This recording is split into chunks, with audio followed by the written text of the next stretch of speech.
I should have known something was wrong the moment my son said, "We've been taking care of you, Mom." And everyone at the Thanksgiving table nodded as if it were true.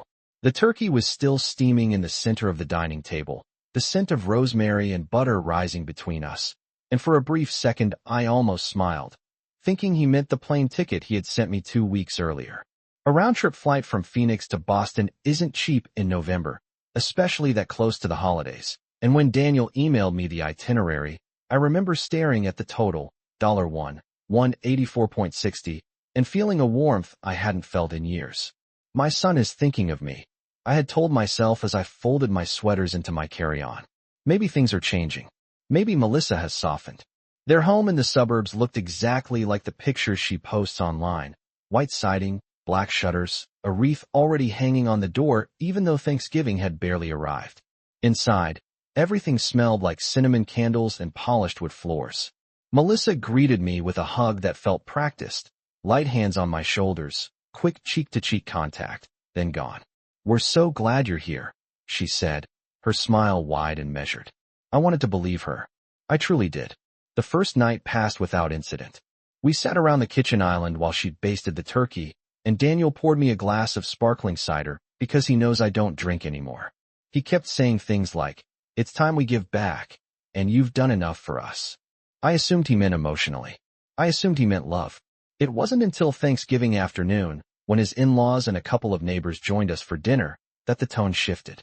Plates clinked, chairs scraped against hardwood, and someone asked how I liked living alone in Arizona. Before I could answer, Daniel laughed softly and said, "She's fine. We make sure she's covered." Covered. The word floated there.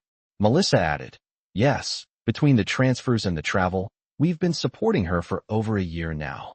A few approving murmurs circled the table.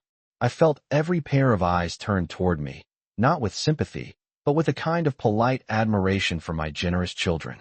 I set my fork down carefully. My hands were steady. "Transfers?" I asked. Just that one word. Daniel didn't hesitate. "The monthly deposits, Mom. The ones we've been sending to help out." My heart didn't race. It didn't need to. I know my bank statements the way some women know their favorite recipes, by heart. My Social Security check is deposited on the third Wednesday of every month. My pension from the school district lands on the first. The numbers are consistent. Predictable. There have been no mystery deposits. No extra $500. No $1,000 cushion. For the past 18 months, I've budgeted down to the dollar, trimming my grocery list, postponing a dental crown, telling myself I preferred generic cereal anyway. And now, in front of a dining room full of guests, my son was rewriting that reality. I looked at Melissa then. She didn't speak. She just reached for her wine glass and took a slow sip, eyes lowered, as if this conversation had already been settled long ago. Something inside me shifted. Not anger, not yet, but clarity. "That's interesting," I said quietly. "I must have missed those." Daniel frowned, just slightly. The way he used to when a math problem didn't add up. "You never said anything," he replied. "We assumed you got them." Assumed. The room grew smaller, tighter, like the air before a desert storm. I thought about the $25,000 I had wired him 8 years ago for the down payment on this very house. I thought about the student loans I co-signed, the credit card balance I paid off after he lost his first job, the countless times I said, "Don't worry about it, sweetheart." I had every receipt filed in a metal box back home. Every canceled check. Every confirmation email. I hadn't brought them with me. I didn't need to. Not yet. I picked up my fork again and took a bite of turkey. It was slightly dry. "Well," I said, my voice even, "maybe after dinner we can compare notes." Across the table, Melissa finally looked up, and for the first time since I arrived, her smile didn't quite reach her eyes. The next morning I woke before sunrise, the way I always do when I am in someone else's house, and lay still for a few seconds listening to the quiet hum of their heating system. Outside the guest room window the sky was a pale gray, the kind of November light that makes everything look softer than it really is. I reached for my phone and checked my bank account again, not because I expected it to change overnight, but because I wanted the calm certainty of numbers that did not lie. The balance was exactly what it should have been. No new deposits. No mysterious generosity. Just the same careful arithmetic that has carried me through the past 18 months. I dressed slowly, buttoning my cardigan, smoothing my hair, and when I stepped into the kitchen, Daniel was already there with his laptop open at the counter. He looked tired. Melissa stood at the stove stirring oatmeal, her movements precise. "I am calling the bank at 9, Daniel said without looking up. "I want to clear this up." I poured myself a cup of coffee and sat down. "That sounds reasonable," I replied. I did not accuse. I did not defend. I simply waited. At 9 o'clock sharp, he placed the call on speaker. I listened to the automated menu, the hold music, the polite voice of a customer service representative asking for verification. Daniel provided his information quickly. When she asked about the account from which the transfers were allegedly scheduled, there was a brief pause. "Sir," the woman said, "I do not see any recurring external transfers set up from this account." Daniel's jaw tightened. "That cannot be correct. I approved them last year." The representative remained calm. "I can review the last 24 months of outgoing transactions if you would like." He agreed. We sat in silence as she listed them one by one. Mortgage, utilities, insurance, credit card payments. There were no monthly transfers to Arizona. Not one. When the call ended, Daniel stared at his laptop screen as if it might offer a different answer. Melissa spoke first. "Maybe it was from the investment account," she suggested quickly. Daniel shook his head. "No, I would remember that." He looked at me then, and for the first time since I arrived, there was uncertainty in his eyes. "Mom, I could have sworn I set it up." I folded my hands on the table. "Memory is not documentation," I said gently. The words were not sharp, but they landed. He leaned back in his chair and exhaled. "So what are you saying?" I met his gaze steadily. "I am saying that if money was sent, there will be proof. And if it was not, then something else is happening." Melissa's spoon paused midair. "What's something else?" she asked. I did not answer immediately. Instead, I rose from the table and retrieved my small leather folder from my suitcase. I had brought it out of habit, the way some people travel with photographs. Inside were printed statements from my checking account covering the past year and a half. I placed them on the kitchen island and slid them toward Daniel. "You may review them," I said. He flipped through the pages slowly, line by line, his expression growing more troubled with each sheet. There was no trace of assistance. Only my deposits, my expenses, my careful survival. The kitchen felt smaller than it had the day before. Outside, a delivery truck drove past, its engine rumbling briefly before fading away. Melissa set the spoon down and crossed her arms lightly. "So now what?" she asked. I looked at both of them, at the house I helped finance, at the son I once carried on my hip while grading papers at the kitchen table of a much smaller home. "Now," I said calmly, "we determine who believes they have been paying whom." And in that quiet suburban kitchen, surrounded by stainless steel appliances and holiday decorations, I realized this was no longer about a misunderstanding. It was about a narrative, and I intended to see every version of it laid out in ink. The rest of that morning moved with the quiet heaviness of something unspoken settling into place. Daniel remained at the kitchen island long after the coffee had gone cold, scrolling through old emails, bank notifications, and archived messages as if one of them might suddenly confess to a mistake. Melissa retreated to the living room under the pretense of answering work messages, her voice low and controlled as she paced near the window. I did not follow her. I did not need to. Instead, I sat at the dining table and watched the light shift across the hardwood floor, thinking not about what had been sent, but about what had already been given. There is a difference between assistance and investment. Over the years, I had invested in my son quietly, without contracts, without interest rates, without expectation of applause. When he graduated college and could not find steady work, I paid his rent for 6 months. When his first car's transmission failed, I wrote a check for $3,400 so he could keep commuting to interviews. When he and Melissa decided to buy this house, I wired $25,000 for the down payment and told them to consider it a gift. I remember standing in my bank branch in Phoenix, signing the transfer authorization form, feeling proud that I could help them build something stable. I never asked for repayment. I never sent reminders. I assumed gratitude was understood. Now, listening to the faint murmur of Melissa's voice in the other room, I wondered when generosity had been rewritten as dependency. Around noon, Daniel closed his laptop with a quiet click and walked over to me. "There is no record," he said simply. His shoulders looked heavier than they had the day before. "I thought I set it up." I remember discussing it. I studied his face. He was not lying. He was remembering something that felt real to him. Who handled the paperwork? I asked. He hesitated. Melissa organized most of our finances last year when I was traveling so much. The words settled between us. Not accusatory. Not dramatic. Just factual. I nodded once. Then perhaps the confusion began there.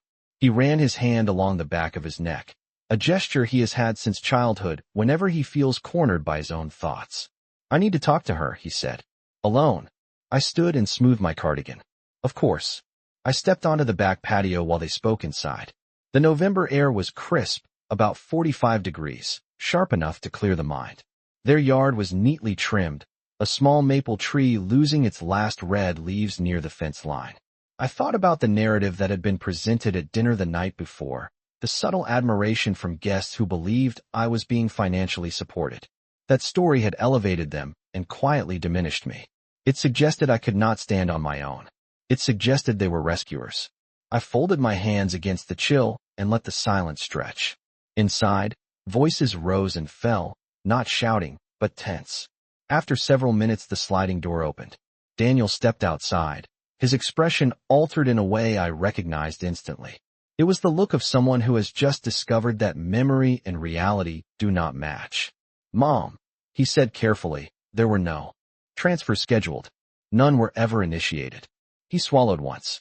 Melissa assumed I was sending money. I assumed she was managing it. Neither of us verified. Assumed. Again that word. I met his eyes steadily. Assumptions do not appear on bank statements, I replied. The wind lifted a few leaves across the patio stones. I felt no triumph. Only clarity sharpening into something firmer. If they had built a story around supporting me without ever confirming it, then the next step was not anger. It was accounting, and I had spent a lifetime keeping careful records. Daniel did not speak to me for the rest of that afternoon. He remained inside with Melissa, their voices low but strained, the rhythm uneven in a way that told me this was no longer about a clerical misunderstanding. I stayed on the patio until the chills settled into my bones, then returned to the guest room and opened the small leather folder again. I ran my fingers over the edges of the printed statements, then reached for my phone and opened an older email account I rarely use. I typed Daniel's name into the search bar and waited. Messages from years ago appeared one by one. Tuition invoices, repair estimates, mortgage pre-approval letters. I remembered each moment clearly. I remembered sitting at my kitchen table in Phoenix with a calculator beside me, deciding which savings account to draw from so that he would not feel embarrassed. I remembered telling him, "This is what parents do." I never said, "Keep track." I never said, "You will owe me." That was not how I raised him. By early evening, Daniel knocked softly on the guest room door. His expression was different now, less defensive, more unsettled. "Mom, can we talk?" he asked. I nodded and gestured for him to sit in the armchair near the window. He did not sit. He paced once across the carpet, then stopped. "Melissa said she assumed I was sending money because I mentioned wanting to help you," he began. "And I assumed she handled the transfers because she manages the accounts. We both talked about it. Neither of us checked." He exhaled slowly. "We told people we were supporting you." The honesty in that sentence hung between us. Not proud, not triumphant, just exposed.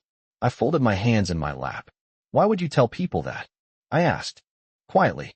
He looked away. It sounded responsible. It made us feel like we were doing the right thing. I studied him carefully. There it was. Not generosity, not even deception at first. A narrative built on assumption and left unverified because it was convenient. I rose and crossed to my suitcase, unzipping the outer compartment. From inside, I removed a thin stack of documents I had printed before my flight. I had not intended to use them. Now I placed them on the desk beside us. "These are confirmations of the wire transfer for your down payment," I said evenly. $25,000. "And these are copies of the student loan payments I made when you were unemployed. There are 8 of them, each documented." He looked at the pages without touching them. His jaw tightened slightly. "Mom, I never forgot what you did," he said. I tilted my head gently. "Forgetting is not the issue." He finally sat down, the chair creaking under his weight. "So what is the issue?" he asked. I held his gaze. "The issue is that a story has been told about me. A story in which I am dependent.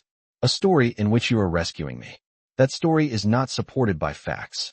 Silence settled over the room again, thicker this time. Outside, the late afternoon light was fading, casting long shadows across the lawn. I did not mean to diminish you, he said quietly. Intent does not change impact. I replied, my voice steady but not unkind. And if we are discussing support, then perhaps we should account for all of it. He glanced at the documents again, then back at me, and I could see something shifting behind his eyes. Not anger, not denial, recognition. For years I had kept receipts without ever presenting them. Not because I wanted leverage, but because I believed responsibility required records. Now those records were no longer sentimental reminders of sacrifice. They were context, and context changes everything. That evening the house felt different, as if every wall had absorbed what had been said and was now waiting for the next sentence. Melissa did not come into the guest room again. Daniel moved through the hallway quietly, the sound of his footsteps measured, thoughtful. I remained seated at the small desk, the documents still spread before me, and began organizing them in chronological order. Not dramatically, not angrily, simply methodically. There was the wire confirmation for $25,000 dated May 12, 8 years ago. There were the 8 student loan payments totaling $9,600. There was the invoice for the transmission repair, $3,418, paid directly to the mechanic. I added them with a pen and a small notepad I carry in my purse. The total rose steadily, without exaggeration, without commentary. Just numbers. By the time I finished, the amount exceeded $38,000. That was before counting smaller transfers and checks written for moving expenses and furniture. I did not inflate it. I did not round it upward. I recorded it exactly as it appeared. A quiet accounting of history. When Daniel knocked again, I invited him in. This time Melissa followed behind him. Her posture was composed, but her eyes were watchful. Daniel spoke first. We talked, he said. We agree this got out of hand. I nodded once. Stories tend to do that when they are not verified. Melissa folded her hands in front of her. We never meant to misrepresent anything, she said carefully.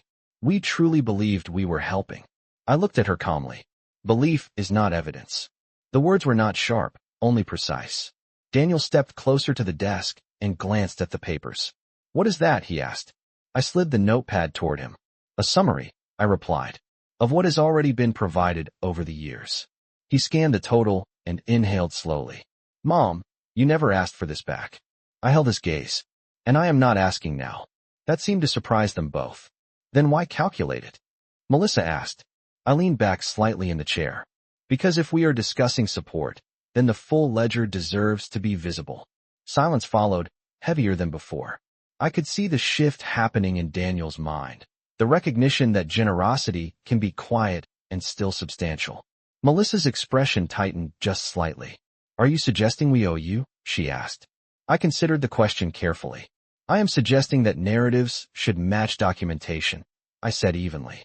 Last night a narrative was presented in which you have been supporting me for over a year. That narrative does not match the record. Daniel rubbed his temples gently. I should have checked, he said, before speaking. I did not comfort him. I did not scold him. I simply allowed the truth to stand between us. Outside the window the sun had fully set, leaving only the reflection of the room in the glass. 3 figures, 1 desk, a stack of receipts that had once been sentimental proof of motherhood and were now context. I am returning to Phoenix on Sunday, I said calmly. Before I leave, I would like clarity. Not apologies. Clarity. Melissa straightened slightly. What kind of clarity? I folded the documents back into neat order.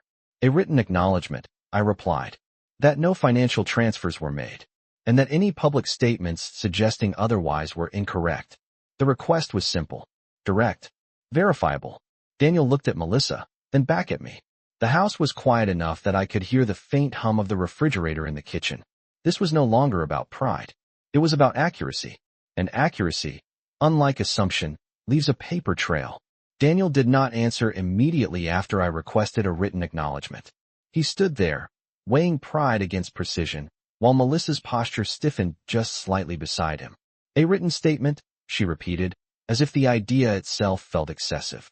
I met her eyes calmly. Yes, I said. A simple clarification. Nothing dramatic. Just accurate. The air in the room felt tight, but controlled, like the quiet before a decision is made. Daniel finally nodded once. That is fair, he said quietly. Melissa looked at him, surprised. Daniel, she began, but he raised his hand gently. It is fair, he repeated. He turned to me. You deserve that. There was no anger in his voice now, only recognition.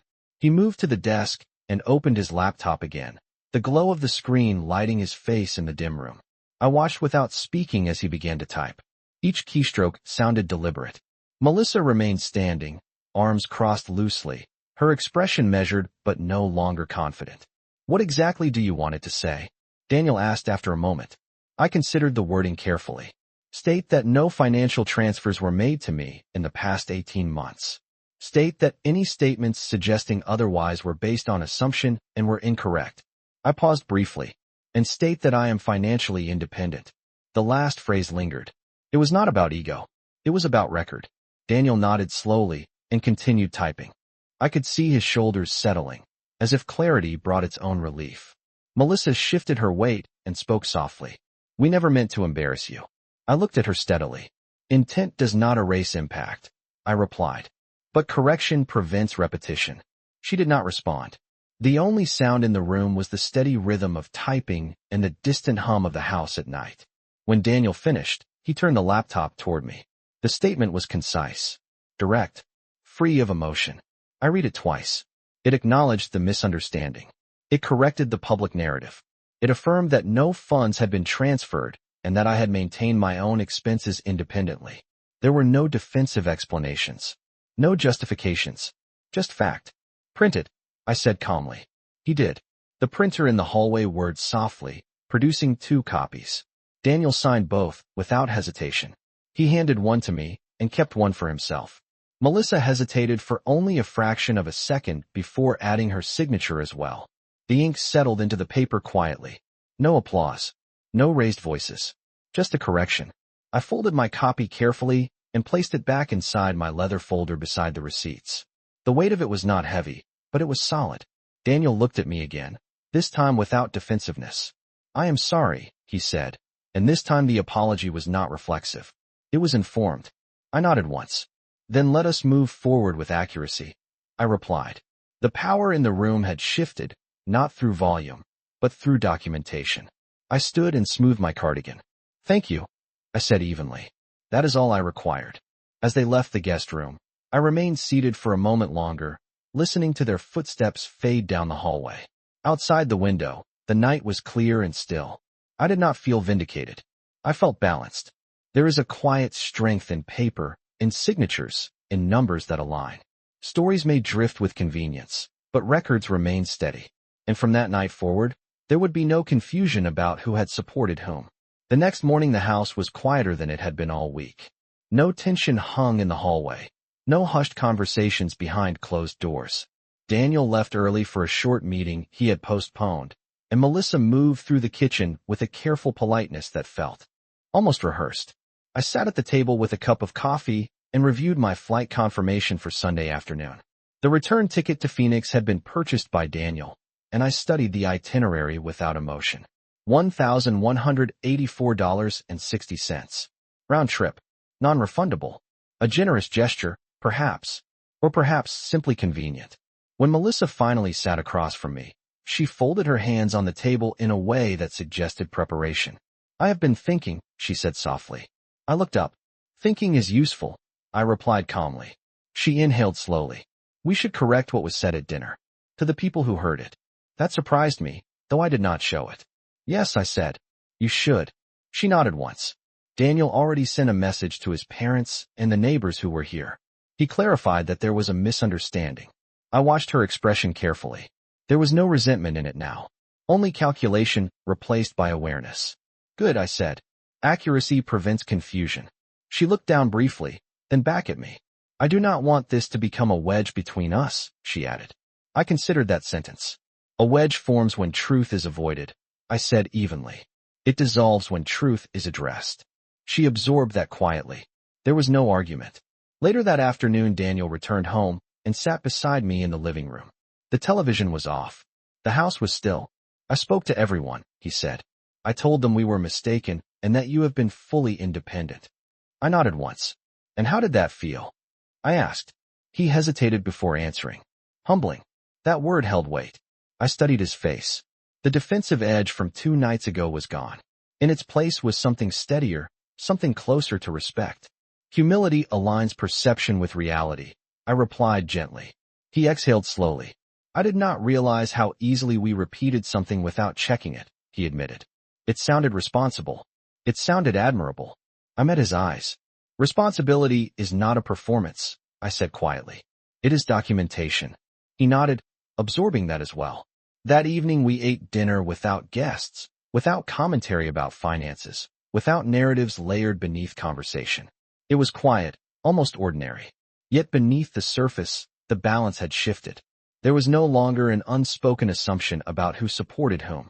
There was only record. Before bed, Daniel handed me a printed copy of the email he had sent correcting the misunderstanding. It was concise, clear, free of defensiveness. I folded it and placed it inside my leather folder beside the signed statement and the receipts. Not as leverage, not as a weapon, simply as confirmation that words had been realigned with facts. When I lay down in the guest bed that night, I felt no anger. I felt no need to revisit the conversation. What had needed correction had been corrected. The next step would not be dramatic. It would be steady. On Sunday, I would return to Phoenix. My bills would continue to be paid on time. My accounts would remain balanced. And in this house, if my name was ever mentioned in the context of support again, there would be documentation to match it. Silence can protect pride, but paper protects truth. And truth, once written, does not shift with convenience. Sunday arrived without ceremony. The morning light filtered through the kitchen windows as I zipped my suitcase closed and placed the leather folder carefully inside my carry-on. The house was quiet, the kind of quiet that follows resolution rather than avoidance. Daniel insisted on driving me to the airport. Melissa stood by the front door as we prepared to leave, her posture composed, her expression controlled but no longer guarded.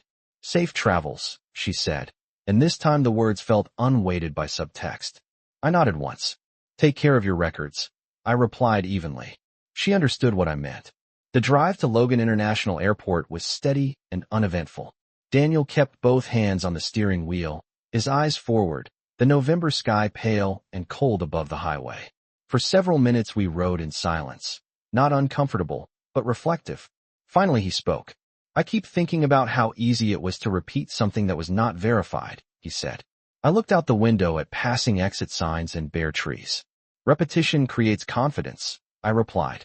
Documentation creates truth. He nodded slowly. I do not want to be careless with that again. I studied his profile. He looked older than he had when I arrived, not physically, but in awareness. Then do not be, I said calmly. Check before you claim. Confirm before you correct. He exhaled quietly. I understand.